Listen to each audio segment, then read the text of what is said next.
సుమన్ టీవీలో మీ personal and business promotions కోసం కింది నెంబర్కి కాంటాక్ట్ చేయండి. సంచలనం కలిగించిన బెంగళూరు రేవ్ పార్టీ కేసులో కీలక పరిణామం చోటు చేసుకుంది. టాలీవుడ్ కు చెందిన నటి హేమ ఈ రేవ్ పార్టీలో బెంగళూరు పోలీసులకు రెడ్ హ్యాండెడ్ గా పట్టుబడింది.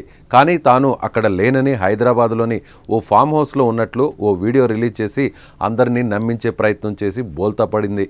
ఈ కేసు దర్యాప్తు చేపట్టిన బెంగళూరు పోలీసులు తాజాగా ఛార్జ్షీట్ దాఖలు చేశారు. మొత్తం 88 మందిని ఈ కేసులో నిందితులుగా పేర్కొన్నారు పోలీసులు. 1086 పేజీల ఛార్జ్షీట్ దాఖలు చేసిన పోలీసులు టాలీవుడ్ సీనియర్ నటి హేమ ఈ రేవ్ పార్టీలో పాల్గొని డ్రగ్స్ సేవించినట్లు ఛార్జ్షీట్లో పేర్కొన్నారు.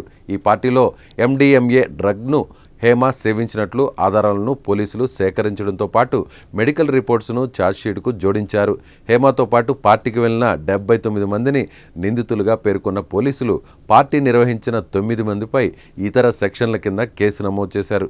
NDPS సెక్షన్ 27 కింద నటి హేమను నిందితురాలుగా పోలీసులు పేర్కొన్నారు. హేమకు పాజిటివ్ రాగా హేమతో పాటు హాజరైన మరో యాక్టర్కు డ్రగ్స్లో నెగిటివ్ వచ్చిందని పేర్కొన్నారు. తాను ఏ పాపం ఎరగను, కొందరు కావాలని ఈ కేసులో తనను ఇరికించారని ప్రగల్భాలు పలికిన నటి హేమ ఛార్జ్షీట్లో పేరు నమోదు చేయడంతో గతంలో ఆమె రిలీజ్ చేసిన వీడియో పోలీసుల నుండి తప్పించుకునేందుకు ఆడిన నాటకంలో భాగంగా చేసిందే అని తేలిపోయింది.